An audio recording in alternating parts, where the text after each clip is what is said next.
नमस्कार। मैं हूं आपके साथ स्नेह श्रेयस। आरएनटीवी नेशनल देख रहे हैं आप। और दुनिया एक बार फिर युद्ध के मुहाने पर खड़ी दिखाई दे रही है। लैटिन अमेरिका में तनाव अपने चरम पर है। अमेरिका और वेनेजुएला के बीच टकराव अब चेतावनियों से निकलकर सीधा बमों तक पहुंच गया है। वेनेजुएला की राजधानी कराकस समेत 4 बड़े शहरों पर हमले की खबरों के बाद पूरे देश में आपातकाल घोषित कर दिया गया।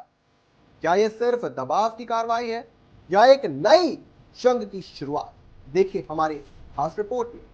अमेरिका वेनेजुएला टकराव, काराकास में धमाकों से दहशत, अमेरिकी लड़ाकू विमानों की मौजूदगी, सैन्य ठिकानों को बनाया गया निशाना, तेल रिफाइनरी पर हमले की अपुष्ट खबर। कराकस में बमों की गूंज। वेनेजुएला की राजधानी कराकस, जहां रात की खामोशी अचानक धमाकों से टूट गई। स्थानीय मीडिया रिपोर्ट्स के मुताबिक कराकस में कम से कम 7 जोरदार विस्फोट हुए हैं। लोग दहशत में अपने घरों से बाहर निकल आए। आसमान में कम ऊंचाई पर उड़ते लड़ाकू विमान को देखा गया है। नेशनल इमरजेंसी घोषित। राष्ट्रपति निकोलस मादुरो, सेना हाई अलर्ट पर, हवाई क्षेत्र बंद, इमरजेंसी सायरन। मिंडारा, अरगुआ और लागुराई में भी हमले की खबरें सामने आई हैं। रिपोर्ट के मुताबिक एक सैन्य अड्डा, एक बंदरगाह और एक हवाई अड्डा हमले के दायरे में रहा है। राजधानी के ऊपर अमेरिकी सैन्य हेलीकॉप्टर मंडराते हुए दिखे हैं।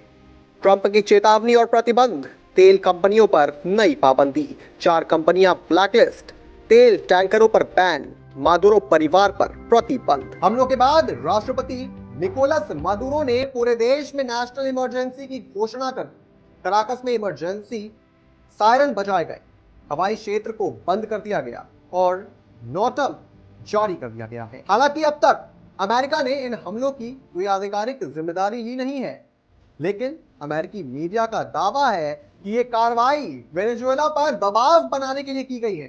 दुनिया की निगाहें अब वॉशिंगटन पर टिकी है कि अगला कदम क्या होगा। अमेरिकी राष्ट्रपति डोनाल्ड ट्रंप पहले ही वेनेजुएला को चेतावनी दे चुके थे। तेल कंपनियों पर नई पाबंदियां लगाई गई। 4 विदेशी कंपनियों और उनसे जुड़े जहाजों को बैन की लिस्ट में डाल दिया गया। ट्रंप मादुरो सरकार को आतंकी नेटवर्क से जोड़ने का आरोप भी लगा चुके हैं। अमेरिका का आरोप है कि वेनेजुएला और ईरान के बीच बैलिस्टिक मिसाइल और ड्रोन तकनीक का बड़ा लेन देन हुआ है। इसके साथ ही ड्रग नेटवर्क को लेकर भी सैन्य कार्रवाई जो है वो उसकी चेतावनी दी गई थी। यही वजह है कि इस इलाके में अमेरिकी सैन्य मौजूदगी तेजी से बढ़ाई गई है। मादुरो सरकार का पलटवार। अमेरिका डराना चाहता है, वेनेजुएला झुकेगा नहीं, संप्रभुता पर हमला, जवाबी कदम संभव। मादुरो सरकार ने साफ शब्दों में कहा है, अमेरिका की धमकी और हमले वेनेजुएला को डराने में नाकाम रहेंगे। सरकार ने इसे देश की संप्रभुता पर सीधा हमला बताया है और जवाबी कदमों के संकेत दिए हैं। काराकस की सड़कों पर दहशत है, आसमान में लड़ाकू विमानों की गूंज है और पूरी दुनिया की नजर अमेरिका और वेनेजुएला पर टिकी हुई है। सवाल सिर्फ इतना है, क्या ये हमला दबाव की राजनीति है या फिर दुनिया एक नई जंग की ओर बढ़ चुकी है? आने वाले घंटे ये तय करेंगे कि ये टकराव यहीं थमेगा या इतिहास में एक और युद्ध छिड़ जाएगा। इस पूरी खबर पर आपकी क्या राय है दोस्तों? कमेंट बॉक्स में जरूर लिखते जाएगा। तमाम खबरों से जुड़े रहिए, देखते रहिए।